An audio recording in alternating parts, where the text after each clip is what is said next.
आओ देखो, अब अपन इसमें देखते हैं कि जो प्रांतों के अंदर दोहरी शासन व्यवस्था स्थापित करी थी उसके अंदर क्या व्यवहारिक दोष थे, है ना। दोहरी शासन प्रणाली को क्रियान्वित करते समय निम्नलिखित व्यवहारिक दोष उत्पन्न हुए। अब इनको देखो, मैंने एक बार ये बुलेट्स के अंदर लगा दिया माइक्रो में, जिससे कि आप इसके ऊपर पकड़ बना पाओ। नहीं, इस टॉपिक पर पकड़ बनाना तो आसान नहीं है, क्या क्या दोस्त है। अब देखो इसको यूँ पढ़ो, वैज्ञानिक स्पष्ट, की कोई भी चीज़ वैज्ञानिक होती है तो वो स्पष्ट हो जाती है अपने पास। फिर है एकता और विरोधी, ठीक है ना। एकता और विरोधी की, एकता दोनों विलोम में, एक होना और एक विरोधी होना एक दूसरे के। फिर दो संयुक्त मंत्रणा, दो जुड़ जाते हैं तो वो संयुक्त होते हैं, और संयुक्त रूप से फिर मंत्रणा होती है। ये तीन चीज़ें एक साथ रखनी। और फिर क्या रखना है, सचिव, ऑल इंडिया सर्विस, और तीसरा धन। सचिव ऑलमोस्ट ऑल इंडिया सर्विस से होते हैं, और धन आप देखते हो कंट्रोल रखते हैं उसके ऊपर। तो ये सचिव, ऑल इंडिया सर्विस, धन। और फिर अन्य कारण में पंजाब में पड़ गया सूखा, और सूखे में अपन ने खिला दिया मेस्टन अवार्ड है, बड़ा इंपॉर्टेंट, ठीक है। ये तीन चीज़ें, ये तीन तरह से चार क्लासिफिकेशन जो ध्यान रखना है, इससे पूरे टॉपिक पर आप कंट्रोल बना सकते हो। वापस से देखो, वैज्ञानिकता होती है तो कोई भी चीज़ स्पष्ट हो जाती है। एकता और विरोधी दोनों विलोम में, या तो एक बन के रहो या विरोधी बन के रहो, ठीक है। वैज्ञानिकता स्पष्टता, एकता विरोधी। फिर दो संयुक्त मंत्रणा, सचिव, ऑल इंडिया सर्विस और धन। और पंजाब, अन्य कारण क्या, पंजाब, सूखा और वेस्टर्न। ऐसे ये अगर आपको ये पूरे 10 और 3 13 बिंदु याद है ना, यूँ गोलीगट लिखोगे आंसर, अभी देख लेना, छुपा यही है राज। सबसे पहले अपन देखते हैं कि वैज्ञानिकता, अपन ये बोलेंगे कि ये जो विभाजन किया ना आपने, कौन सा प्रांतीय सूची में, कि आरक्षित और हस्तांतरित, वो विभाजन मत याद रखना, वो ऊपर वाला केंद्र स्तर पे, केंद्रीय विषय प्रांतीय विषय नहीं। सबसे इंपॉर्टेंट है प्रांत में हुआ डायरेक्ट लागू, तो डायरेक्ट की यहाँ दो, डायरेक्ट मतलब दो का शासन, ऐसे, ठीक है। तो सबसे पहले क्या, ये जो आपने तोड़ दिए ना विषय, ये वैज्ञानिक नहीं था। जैसे मैंने बताया, कृषि को सिंचाई से अलग कर दिया, कृषि हो गया हस्तांतरित, और सिंचाई इधर लिखा हुआ था आरक्षित। कृषि बगैर सिंचाई की और सिंचाई बगैर कृषि के संभव ही नहीं है। ये वैसे ही है जैसे वस्तु और उसकी परछाई से क्या आप उसको अलग कर सकते हो क्या, ऐसे इन विषयों को अलग नहीं कर सकते क्या, नहीं हो। प्रशासन को दो स्वतंत्र भागों में बांटना राजनीति के सिद्धांत और व्यवहार के विरुद्ध था। वैज्ञानिकता का भाव मतलब विषयों को आरक्षित तथा हस्तांतरित होना भी व्यवहारिक था, क्योंकि मंत्री अथवा कार्यकारी पार्षद एक दूसरे से स्वतंत्र रहकर कार्य नहीं कर सकते थे। भाई मंत्रालय पे कार्य करते थे ना कार्यकारिणी परिषद के सदस्य, तो सिविल सर्वेंट, तो मंत्री के साथ बैठ के तो काम करोगे ना, तो अलग अलग क्यों बांट दिया। फिर देखते हैं, उदाहरण के लिए सिंचाई तो आरक्षित विषय था, इधर लिखा हुआ था, कृषि हस्तांतरित था इधर, परंतु स्पष्ट है कि दोनों एक दूसरे से अविभेद्य हैं, वैज्ञानिक ही नहीं है। इसी प्रकार जल शक्ति कारखाने खाने जो कि आरक्षित थे को उद्योग जो कि हस्तांतरित था से कैसे पृथक किया जा सकता है, नहीं कर सकते। जैसे वस्तु को उसकी परछाई से पृथक नहीं कर सकते, वैसे इन विषयों को आप पृथक नहीं कर सकते। वैज्ञानिकता का अभाव। दूसरा अपन ने पॉइंट फिर क्या आएगा, एकता। वैज्ञानिकता से एकता थी, कि एकता का उद्देश्य की एकता ही नहीं होती थी, है ना। ये एक बार यहाँ पढ़ लो ना, सेकंड पॉइंट, ये थोड़ा सा ऊपर शिफ्ट करना था, मैं भूल गया, मैं बना दूंगा इसको। ये सेकंड पॉइंट, इसको पढ़ो आप, उद्देश्य की एकता। नहीं सॉरी, स्पष्ट भाई, वैज्ञानिकता से स्पष्ट आती है तो सेकंड मैंने कर दिया। हाँ, ये स्पष्ट, कि कौन सा विषय आरक्षित है, कौन सा विषय हस्तांतरित है, स्पष्ट नहीं था। जैसे फॉर एग्जाम्पल मैं बताऊँ कि एक बार ये CY चिंतामणि जो संयुक्त प्रांत के मंत्री, संयुक्त प्रांत से मंत्री थे, ये संयुक्त प्रांत अपन ने पढ़ा है, MP अभी देखा था ना, MP, ठीक है ना। टोटल जैसे अपन ने देखा MP के अंदर अपन ने देखा था छठा प्रांत मैंने बताया था, बिहार उड़ीसा के बाद छठा, ठीक है ना, 2 अंकीय जिसके अंदर सीट है। तो वहाँ से ये मंत्री थे, इन्होंने घटना का उल्लेख किया कि 1921 में ये द्रक्त क्षेत्र उपखंडन, फ्रेगमेंटेशन ऑफ होल्डिंग्स।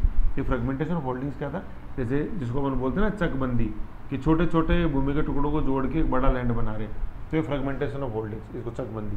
तो ये जब कर रहे, हालांकि ये आज़ादी के बाद ज़्यादा बड़े पैमाने पर हुआ, लेकिन ये हो रहा था कि 1921 में द्रक्त क्षेत्र उपखंडन, फ्रेगमेंटेशन ऑफ होल्डिंग्स के विषय पर एक जाँच आरंभ की गई कि कितने छोटे छोटे टुकड़े हैं, विखंडन कितना हो रखा है। जाँच कृषि विभाग हस्तांतरित था, आपने देखा, हस्तांतरित कृषि विभाग ने की। 1 वर्ष के पश्चात जब रिपोर्ट दी गई तो पता चला कि ये जो प्रश्न है ना, ये भूमिकर विभाग से संबंधित था और भूमिकर आरक्षित विषय था। तो आपने भैया 2 साल तक, 1 साल तक जो काम कर लिया उसको पानी फिर गया। फिर देखो 2 वर्ष के परिश्रम के बाद पता लगा कि यह प्रश्न तो सहकारी विभाग का था जो कि हस्तांतरित था, इधर लिखा होता सहकारी विभाग। तो पहले तो एक वर्ष तो खराब हुआ कृषि का, हस्तांतरित मानते हुए। दूसरे फिर अगले 2 साल खराब हुए क्या, कि इस विषय को आरक्षित मानते हुए जो आगे काम हुआ। फिर 2 साल बाद पता लगा रहा तो हस्तांतरित था, लेकिन सहकारी में जाना था, कृषि में नहीं जाना था। हस्तांतरित हुआ लेकिन पहले हस्तांतरित कृषि में गल दे दिया था, हस्तांतरित सहकारिता में जाएगा। तो स्पष्टता ही नहीं थी। तो वैज्ञानिकता, स्पष्टता, 2 चीज़ें हो गई। फिर अपन देखते हैं क्या एकता और विरोधी, उद्देश्य की एकता नहीं थी। उद्देश्य की एकता क्या होती है कि चाहे मैं करूं चाहे आप करो, उद्देश्य अपना एक ही है, पढ़ाई करना। मैं पढ़ा रहा हूं और आप पढ़ रहे हो तो उद्देश्य एक ही, उन्नति की तरफ जाना। लेकिन यहाँ उद्देश्य की एकता नहीं थी कि कैसे, जैसे वो धार्मिक का मन, धार्मिक जुलूस निकल रहा है, तो उद्देश्य की एकता क्या है कि मंत्री भी यही चाहता है कि यार शांति से वो जुलूस निकले, लेकिन उसमें अगर कोई दंगा हो जाता है तो फिर ये पुलिस प्रशासन का औचित्य है कि उद्देश्य की एकता वो भी ये दिखाए कि यहाँ भी शांति से उस जुलूस को निकलने का वो व्यवस्था करे। लेकिन वो ऐसा नहीं करते थे कार्यकारिणी के सदस्य। आरक्षित विषय था पुलिस, वो ये बोलते थे कि हम कुछ नहीं बोलेंगे, अगर जुलूस में लाठियाँ चल रही हैं, सॉरी दंगे हो रहे हैं जुलूस के अंदर, तो उसके लिए मंत्री जिम्मेदार है, क्योंकि धार्मिक मामले जो है वो क्या है, वो हस्तांतरित विषय है, ट्रांसफर्ड विषय। जबकि उद्देश्य की एकता की थी, वो धार्मिक जुलूस शांति से निकलना चाहिए था, हिंदू मुस्लिम दंगे उसमें नहीं होने चाहिए थे ऐसे। लेकिन अगर हो जाए तो फिर पुलिस का दायित्व बनता है कि वो उसको शांत करे, जबकि पुलिस नहीं बोलती थी, क्योंकि पुलिस आरक्षित विषय था। दोनों शाखाओं के बीच उद्देश्य की एकता, यूनिटी ऑफ पर्पस नहीं हो सकती थी। उदाहरण के लिए जब सिख गुरुद्वारों का आंदोलन चला तो प्रश्न शांति और व्यवस्था का था, परंतु धार्मिक संस्था चूंकि हस्तांतरित विषय थी, इसलिए शांति और व्यवस्था का कार्यकारिणी परिषद कुछ नहीं कर सकता था ऐसे। मतलब चाहते नहीं थे कि हम कुछ करें यूं, ठीक है। तो उद्देश्य की एकता, यूनिटी ऑफ पर्पज ही आ गया। अब एकता, फिर मतलब विरोधी। अब विरोधी देख लेते हैं कि ये दोनों आपस में विरोधी होते थे। कौन? कार्यकारिणी के सदस्य जो सिविल सर्वेंट्स होते थे और जो मंत्री होते थे। क्यों? क्योंकि मंत्री विधान परिषद के प्रति उत्तरदायी रहते थे, तो हमेशा जनता की आवाज़ उठाने की कोशिश करते हैं। और कार्यकारिणी के सदस्य जो थे एग्जीक्यूटिव के सिविल सर्वेंट तथा कथित गवर्नमेंट एग्जीक्यूटिव काउंसिल, वो क्राउन का हित देखती थी, सेक्रेटरी ऑफ स्टेट का हित देखती थी ऐसे। मंत्री लोग जनता के प्रतिनिधि थे और जीवन के भिन्न भिन्न क्षेत्रों से आते थे, परंतु कार्यकारिणी के सदस्य नौकरशाही के लोग थे ऐसे एग्जीक्यूटिव। कई बार वे सार्वजनिक रूप से एक दूसरे की आलोचना करते थे और गवर्नर सदैव कार्यकारी परिषद के सदस्यों का ही समर्थन नहीं करता था। देखो बार बार इस कार्यकारी परिषद में आप कंफ्यूज मत हो। कार्यकारी परिषद से सीधा सा मतलब है कि गवर्नर जनरल एग्जीक्यूटिव काउंसिल, मतलब governor general is executive council, मतलब गवर्नर जनरल वो सिविल सर्वेंट्स के साथ। और मंत्री की जब बात आएगी तो अपन बोलेंगे गवर्नर भाई कार्यकारिणी परिषद प्रांत के संदर्भ में बोलेंगे गवर्नर अपने, गवर्नर इज एग्जीक्यूटिव काउंसिल मतलब सिविल सर्वेंट्स के साथ। और जब मंत्रियों के साथ बोलेंगे प्रांत में तो बोलेंगे गवर्नर विद हिज मिनिस्टर्स ऐसे। पार्ट वो भी एग्जीक्यूटिव का ही है। तो ये हो गया क्या, आपस में विरोधी थे। और फिर अगले अपन देखते हैं, या तो हो गया एकता और विरोधी, यहाँ तक आ गया। फिर वो बीच वाला चालू होगा क्या, दो संयुक्त और मंत्रणा। दो से क्या मतलब है कि इन मंत्रियों के दो स्वामी हो गए। एक प्रकार से मंत्री की स्थिति बहुत गंभीर थी। क्यों? क्योंकि उसके दो स्वामी हो गए। दो स्वामी कैसे? एक तो पहले तो विधान परिषद में आया है, चुन के जनता ने चुना है, तो एक तो विधान परिषद है उसका स्वामी, शाम को तो घर ही जाना है ना, घर कौन? विधान परिषद। अब फिर दूसरा वो मंत्री चुना गया। मंत्री किसने चुना? गवर्नर ने चुना, प्रांतीय गवर्नर ने, समझ गए। तो अब वो उस कार्य governor in is executive council जो था उसके प्रति भी उत्तरदायी। तो दो स्वामी हो गए। तो बेचारे किधर के ही नहीं रहते थे। पहले तो गवर्नर उनकी सुनता नहीं था, फिर जब विधान परिषद में जाके बैठते तो बोलते आज तुम क्या करवा लोगे, तुम मंत्री किसी काम के नहीं हो तुम। एक प्रकार से मंत्री की स्थिति बहुत गंभीर थी। उसके दो स्वामियों को प्रश्न करना होता था। गवर्नर को जो कि उसको नियुक्त करता था मंत्री, उसने नियुक्त किया है और जिसकी इच्छा पर वो मंत्री बना रहता था। और विधान परिषद को जो उसे अपना प्रतिनिधि समझती थी और जिसकी इच्छा से ही वह प्राय मंत्री बना रह सकता था। प्राय मंत्री लोग गवर्नर की इच्छा के अनुकूल ही कार्य करते थे। भाई विधान परिषद के सदस्य हो तभी तो मंत्री हो यार ऐसे। तो दोनों में अभी बेचारे पिसते थे, जैसे गेहूं का दाना पिसता है पत्थर के दो पाटों के बीच में ऐसे। चूंकि विधान परिषदों में कोई शक्तिशाली राजनीतिक दल नहीं होता था, इसलिए मंत्रियों को अपनी स्थिति सुदृढ़ करने के लिए शासक वर्ग मतलब गवर्नर की ही सहायता लेनी पड़ती थी और मंत्री लोग सरकार के ही पक्षपाती होते थे। कहने को ही थे वो जनता के, कोई राजनीतिक दल था ही नहीं मजबूत। अब कांग्रेस था तो कांग्रेस में गांधी जी को लेकर ही मतभेद चलता रहता था कि गांधी क्या माने या नहीं माने। गांधी जी बोलते हैं संस्थाओं का बहिष्कार करो, लेकिन वो सी.आर. दास, मोतीलाल नेहरू, स्वराज दल वाले बोलते थे कि नहीं हम बहिष्कार नहीं करेंगे। तो इनको बोलते तुम तो कांग्रेस ही हो ही नहीं ऐसे। तो ये हो गया। तो अपने क्या देखा, दो, ठीक है, दो। उसके बाद संयुक्त और मंत्रणा। संयुक्त यह है कि गवर्नर ने स्वयं भी संयुक्त उत्तरदायित्व को पनपने ही नहीं दिया। संयुक्त उत्तरदायित्व क्या होता है, जो अभी मैंने बताया था, उद्देश्य की एकता, कि मंत्री भी जिम्मेदार है और कार्यकारिणी भी जिम्मेदार है। ऐसा कभी होने ही नहीं दिया उन्होंने। वो चाहते ही नहीं थे। वो तो चाहते थे मंत्री अलग काम करें, हम अलग काम करेंगे। भैया मंत्री जनता को रिप्रेजेंट करता है और governor in is executive council crown को रिप्रेजेंट करती है, भैया सेक्रेटरी ऑफ स्टेट को रिप्रेजेंट करती है। तो चाहते नहीं थे कि ये संयुक्त उत्तरदायित्व पन पे, क्योंकि दोनों के जो बॉस थे अलग अलग थे। कई बार मंत्री लोग भी आपस में एक दूसरे की आलोचना करते रहते थे, यूं है। फिर दूसरा मंत्रणा, कि कई महत्वपूर्ण विषयों में तो मंत्री से मंत्रणा ही नहीं की जाती थी, मतलब गवर्नर मंत्रणा ही नहीं करता था महत्वपूर्ण विषयों पर। जैसे अपन देखते हैं गांधी जी की गिरफ्तारी 1930 में, असहयोग आंदोलन को दबाना इत्यादि, है ना। ये असहयोग आंदोलन मतलब को यहाँ पे लिखो CDM, सिविल डिसोबीडियंस मूवमेंट, सविनय अवज्ञा आंदोलन। असहयोग आंदोलन तो किस में खत्म हो गया था, 21-22, ठीक है ना। CDM लिखेंगे। 1930-31 में सिविल डिसोबीडियंस मूवमेंट को दबाना आदि अनेक ऐसी घटनाएं थी जिनमें मंत्री दर्शकों की तरह मूक बन के बैठे रहे। क्यों? पुलिस जो था वो किसका विषय था, वो आरक्षित विषय था, governor in his executive council उस पर कार्य करता था, ऐसे, ठीक है। तो ये चीज़ है, मूक दर्शक बने रहे, मतलब मंत्राएं नहीं की जाती थी। तो अभी दूसरा वाला हो गया 2 संयुक्त मंत्रणा, ठीक है। फिर आगे बढ़ते हैं अपन, क्या आएगा अब तीसरा वो जो क्लासिफिकेशन था वो आएगा सचिव, ऑल इंडिया सर्विस और अपने धन। अब अपन देखते हैं क्या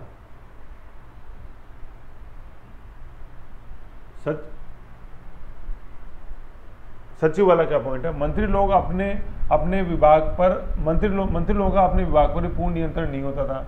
विभागीय सचिव आज भी जैसे जो होता है, मान लो जैसे एजुकेशन मंत्री हैं, और एजुकेशन मंत्री जो भी ऑर्डर देते हैं वो इम्प्लीमेंट करता है, कि जैसे जो प्रिंसिपल सेक्रेटरी एजुकेशन होते हैं, ACS एजुकेशन जो होते हैं, वो ACS या प्रिंसिपल सेक्रेटरी, ACS मतलब एडिशनल चीफ सेक्रेटरी या प्रिंसिपल सेक्रेटरी होते हैं, वो IAS होते हैं।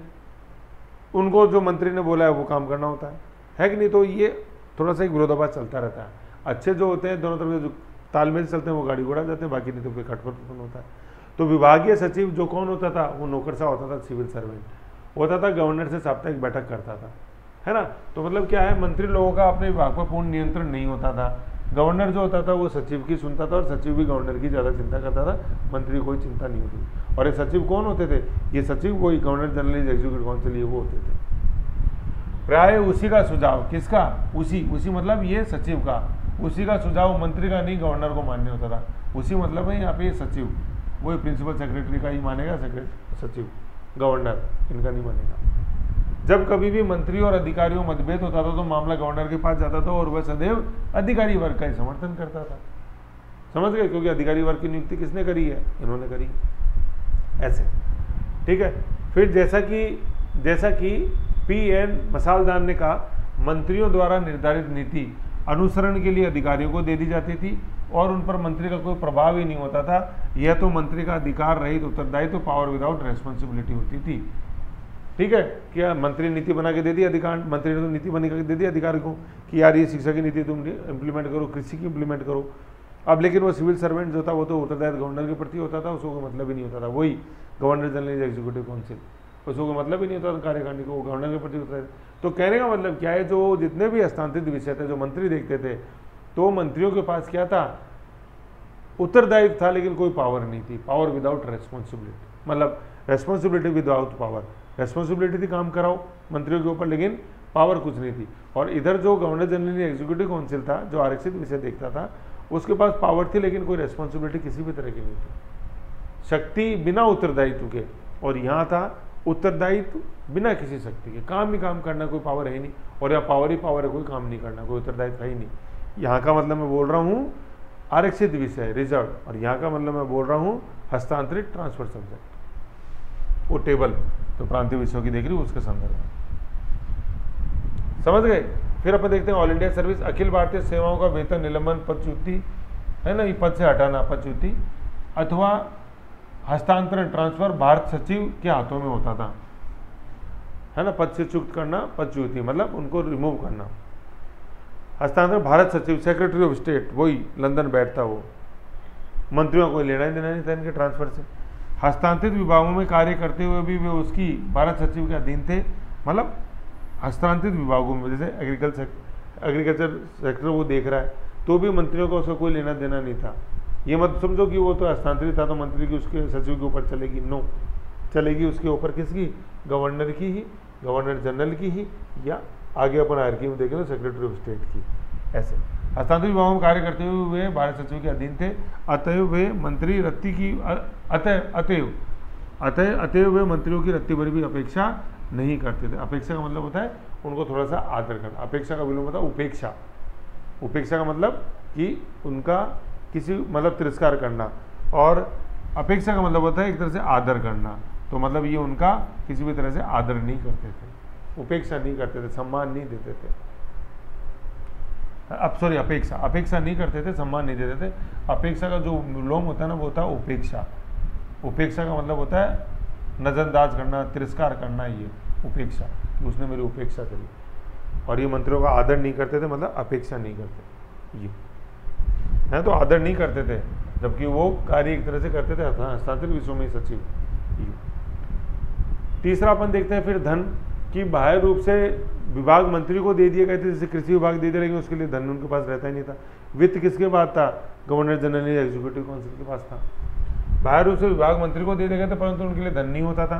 मंत्रियों को कार्यकारिणी परिषद से के वित्त सचिव को तल्ले चाटने पड़ते थे। वित्त सदस्य आरक्षित विषयों को आवश्यकता के अनुसार अधिक ध्यान देता था, और जब चाहे हस्तांतरित विषयों के कार्यों में वो रोड़ा अटका सकता था। तो वित्त सचिव सुनेगा किसकी? गवर्नर की। गवर्नर इन एग्जीक्यूटिव काउंसिल। ऐसे था। 10 हो गए पूरे अपने, क्या? सचिव, ऑल इंडिया और धन। फिर इनके अलावा भी कुछ और अन्य त्रुटियां थी। क्या? कि पंजाब में भीषण घटनाएं अपन देखेंगे, जलियांवाला बाग कांड हुआ, तो वो सारी घटनाएं उनसे ये डायरेक्ट की बिल्कुल पंजाब में अपन देखा था, सीटें रही ज़्यादा थी 94 सीटें, जबकि NWP और आसाम के अंदर 53। तो पंजाब के अंदर पंजाब प्रांतीय जो स्वशासन था ये बिखर गया इन कारणों, जैसे अपन ने देखा सारी चीज़ें। मामला गड़बड़ हुआ, गदर आंदोलन फिर बाद में वहाँ चल दिया। पहले अपन देखते ही पूरा जलियांवाला बाग कांड सारी, बाद में जो लाला लाजपत राय वगैरह का सारा जो मैसेकर है, भगत सिंह वाले सारा लाहौर विश्वविद्यालय से पढ़ते थे, वहाँ दूषित हो गया वातावरण क्रांतिकारी गतिविधियों से। वर्षा के अभाव में सूखा पड़ा, और सूखे से फिर मंदी आई, अनाज ही नहीं उगा, वो सारा। फिर सरकार की आय पे फर्क पड़ा मंदी से सारा। फिर एक था मेस्टन निर्णय। मेस्टन निर्णय ये था, ये अच्छा क्वेश्चन है, ये 1919 के अधिनियम का ही पार्ट था। और ये पार्ट मेस्टन अवार्ड ये बोलता था कि प्रांतों को अपनी रेवेन्यू का इतना हिस्सा सेंटर को देना है, ये मेस्टन अवार्ड था। तो इस अवार्ड के तहत क्या होता था, ज़्यादा से ज़्यादा जो हिस्सा होता था प्रोविंसेस की रेवेन्यू का वो सेंटर ले लेता था। तो मेस्टन अवार्ड के अनुसार प्रांतों को केंद्रीय कोष में धन देना होता था। केंद्र अपना पूरा भाग मांगता था, और इस कारण वित्तीय संकट आ गया, मतलब प्रांतों में वित्त संकट आ गया, जिससे प्रांतों के दोहरी शासन को पूर्ण रूप में सफलता नहीं मिली। भाई कृषि विभाग मांगता था पैसे दो पैसे दो, अब प्रांतीय गवर्नर बोलता था, प्रांत गवर्नर बोलता था या वित्त सचिव बोलता था पैसे है ही नहीं। पैसे क्यों नहीं है? क्योंकि मेस्टन अवार्ड के तहत जितना भी देना था प्रांत को, वो सारा का सारा एक पैसा भी नहीं छोड़ता था केंद्र सरकार, और वो सारे पैसे लेती थी प्रांत से। ये था मेस्टन अवार्ड। तो अपन ने अन्य कारणों में देखा, पंजाब सुखाड़, मेस्टन ये आ गया। ठीक है, फिर अपन देखते हैं एक्ट की समीक्षा, इसमें क्या क्या त्रुटियां थी वो। लेकिन अभी तक अब यहाँ देख लेते हैं इसके अंदर क्या क्या कमियां रही। अब यहाँ से देखो, वैज्ञानिकता नीति, विभाजन कर ही नहीं सकते थे, कृषि सिंचाई पुलिस और मतलब कृषि सिंचाई का और उद्योग धंधे और कारखानों, बिजली, जल शक्ति, उनका विभाजन कर ही नहीं सकते थे। स्पष्ट नहीं था विभाजन, जैसे उद्धृत कृषि फ्रेगमेंटेड लैंड होल्डिंग्स वाला अपन ने देखा, कृषि को करना था, फिर पता चला आरक्षित को करना था, फिर पता सहकारिता को करना था, जो हस्तांतरित था। एकता नहीं थी, उद्देश्य की एकता, वही धार्मिक जुलूस हस्तांतरित विषय था, उसमें कोई भी अराजकता हुई जुलूस में तो आरक्षित ने बोला ही नहीं, पुलिस ने, क्योंकि चिंता ही नहीं थी, उद्देश्य की एकता थी नहीं। विरोधी थे दोनों एक दूसरे के। मंत्री सिविल सेवा की आलोचना करता था कार्यकारिणी परिषद की, और ये इधर इसकी करता था। दो पार्टों के बीच में फंस गए मंत्री, विधान परिषद जिसको सदस्य थे और मंत्री जो उनको नियुक्त करता था, मतलब गवर्नर जो उनको नियुक्त करता था। संयुक्त रूप से उत्तरदायित्व उत्पन्न ही नहीं होने दिया गवर्नर ने, कभी वो चाहता ही नहीं था कि संयुक्त उत्तरदायित्व उत्पन्न हो। मंत्रणा, मंत्रियों से मंत्रणा ही नहीं करता था गवर्नर कई महत्वपूर्ण विषयों पर, जैसे गांधी जी के अरेस्ट करना, यशोदा जेल में रखा गया था फिर उनको, गांधी जी को, और जैसे फिर जो सिविल डिसोबेडिएंस मूवमेंट था 1930-31 में उसको खत्म करना। सचिव जो था, सचिव जो सेक्रेटरी मतलब जो हेड ऑफ द डिपार्टमेंट्स होते थे, एग्जीक्यूटिव हेड्स होते थे, तो सचिव जो थे वो क्राउन के प्रति उत्तरदायित्व होते थे, वो इसकी सुनते ही नहीं थे मंत्री की। ऑल इंडिया सर्विसेज के सारे जो सर्विसेज की जो शर्तें हैं, उनका पदस्थापन, पदच्युति, ट्रांसफ़र, वो सब के सब कौन देखता था? वो सारे के सारे वो क्राउन देखता था, उनमें मंत्रियों का कोई भी उसमें से नहीं होता था। धन गतिविधियों के लिए धन मांगते थे मंत्री, लेकिन ये बोलते थे, प्रांतीय वित्त सचिव बोलता था धन नहीं है, और प्रांतीय वित्त सचिव जो था वो जो आरक्षित विषय थे उन्हीं के लिए ही धन देना ज़्यादा उचित समझता था, ना कि हस्तांतरित विषयों के लिए, क्योंकि हस्तांतरित विषयों के लिए धन देगा तो फिर उसको यूँ लगता था कि ये मंत्रियों की ज़्यादा वाहवाही हो जाएगी। ऐसा पंजाब के अंदर जो हुआ, उन अन्य कारण में पंजाब में जो हुआ उनसे माहौल बिगड़ा, वहाँ की प्रांतीय जो दोहरी शासन व्यवस्था अच्छे काम नहीं कर पाई, सूखा पड़ा, उससे अनाज में कमी आई, मंडियों में मंदी आई, और फिर अंग्रेज सरकार की आय भी कम हुई। मेस्टन अवार्ड के तहत प्रांतों को ज़्यादा हिस्सा रखा गया, केंद्र के पास ज़्यादा, प्रांतों के रेवेन्यू में ज़्यादा हिस्सा था केंद्र का, और केंद्र अपना एक पैसा भी नहीं छोड़ता था, तो प्रांतों की जेब खाली हो गई। ऐसा तो ये है इसका दोष। ठीक है, ये चीज़ अपन ने देखी। अब फिर आगे अपन देखते हैं कि इसमें क्या त्रुटियां थी। अब एक्ट में देख रहे हैं अपन ओवरऑल में, द्वैध शासन नहीं, एक्ट पूरा 1919 का।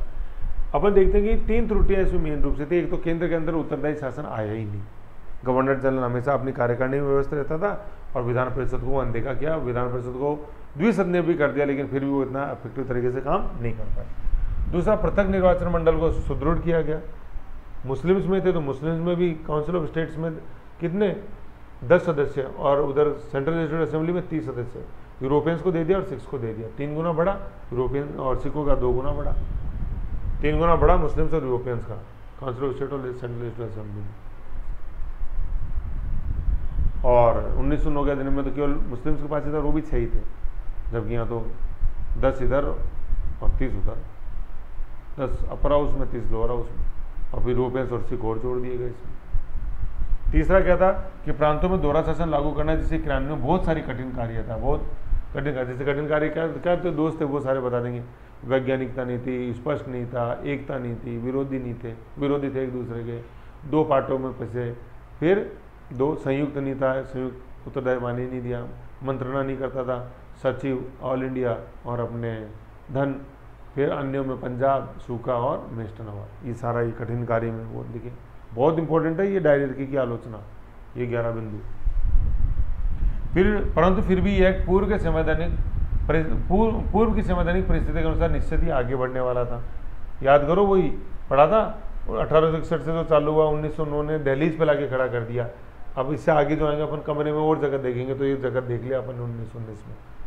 इसके द्वारा मताधिकार में कुछ उदारता आई और सीधे चुनाव आरंभ हुए। देखा अपन ने दिया ना 10,000 वाला, 10,000, 750, और उधर अपन देखते हैं 2000, 50, 15, यह सीधे चुनाव हुए। इसके अतिरिक्त भारतीयों को एक नया परंतु बहुत ही सीमित अवसर मिला कि उनका राजनीतिक प्रशिक्षण हुए। आए ना, चुन के गए, डायरेक्टरी के द्वारा प्रांतों में काम किया तो नया प्रशिक्षण प्राप्त हुआ, तथा शासकीय वर्ग को कुछ प्रभावित कर सके। मैंने बताया था उन 8 को भी 205 के आगे झुकना पड़ता था। 8 कौन? गवर्नर जनरल एग्जीक्यूटिव काउंसिल, और 205 कौन? ये अपने प्रांतीय विधान परिषद से उनके आगे, और वो मंत्री उनके आगे, मतलब मंत्रियों के आगे झुकना पड़ता था। एक तरह मंत्री रिप्रेजेंट करते हैं विधान परिषद को, ऐसा। फिर देखो क्या है कि ये ठीक है कि दोहरा शासन व्यवस्था जटिल, कम्बरसम, कॉम्प्लेक्स और कंफ्यूज था, है ना। दोहरा शासन बद्धा, भ्रम और जटिल था, परंतु फिर भी इसका असफल होना, मतलब इसका असफल होना निश्चित था, परंतु इसके प्रयोग का सर्वथा निष्फल नहीं कर सकते। इसने कुछ अच्छी चीज़ें भी दी हैं, जैसे कुछ अच्छे कानून बने जो प्रांतीय विधानसभाओं ने बनाए। देखो कैसे। सबसे पहले अपन बंगाल में देखते हैं, सब सीटें बंगाल में थी, मैंने बताया था कि कलकत्ता नगर पालिका एक्ट बना 1923 के अंदर, इसी के तहत बना। मैंने बताया था, 20 में लागू हो गया, 20 में चुनाव हुए और 21 से चला फिर ये 21 से 37 तक 16 साल बताए। 23 में कलकत्ता म्यूनसिपल एक्ट बना। देखो फिर बम्बई में अपन देखते हैं, सेकंड लार्जेस्ट बम्बई स्थानीय बोर्ड एक्ट बना, जिसके के तहत वहाँ पे नगर निगम, नगर पालिकाओं का विकास हुआ। तीसरा, मद्रास जो प्रांतीय परिषद थी, उसने मद्रास उद्योग धंधे और मद्रास धार्मिक संस्था एक्ट बनाया। ठीक है। फिर अपने बिहार और उड़ीसा ग्राम प्रशासन एक्ट बना, बाकी सब प्रांतीय विधानसभाओं ने बनाए हुए हैं। तो देखो काम हुआ कि नहीं हुआ। तो याद रखना, कलकत्ता क्या, कलकत्ता नगर पालिका एक्ट, बम्बई स्वायत्त संस्थान एक्ट, स्वायत्त बोर्ड एक्ट, या नगर पालिका क्या स्वायत्त संस्थान। मद्रास के अंदर उद्योग धंधे और धार्मिक संस्थान, ज़्यादा मंदिर है मद्रास में, और उद्योग धंधे कोयम्बटूर अपन जैसे देखते हैं टेक्सटाइल, ऐसे। तो मद्रास उद्योग धंधे और धार्मिक, और बिहार उड़ीसा के अंदर, भाई बिहार उड़ीसा में गांव ज़्यादा है तो गांव ग्राम प्रशासन, ऐसे। ठीक है। और ये सारे 23 मतलब 22, 23, 26 ऐसे बने हुए हैं, ऐसे याद रखना आपने। ये बिहार उड़ीसा वाला बहुत इंपॉर्टेंट ग्राम प्रशासन, मालती चौधरी यहीं से उभरेंगे, जो बाद में अपन जैसे देखेंगे 1942 के अंदर भारत छोड़ो आंदोलन देखते हैं, उसमें हीरो बनेंगे, ऐसे वो पहले ग्राम प्रशासन से जुड़े हैं, ऐसे है। तो ये बहुत इंपॉर्टेंट है, इस 5 उदाहरण अपन को याद रखना है। कलकत्ता में क्या नगर पालिका, बॉम्बे के अंदर स्वायत्त शासी संस्थान को स्वायत्त शासी बोर्ड, मद्रास के अंदर एक तो उद्योग धंधे और एक मंदिर संस्थान एक्ट, धार्मिक संस्थान एक्ट और उद्योग धंधों का राजकीय सहायता एक्ट, ठीक है। और बिहार उड़ीसा के अंदर ग्राम प्रशासन एक्ट, ऐसे।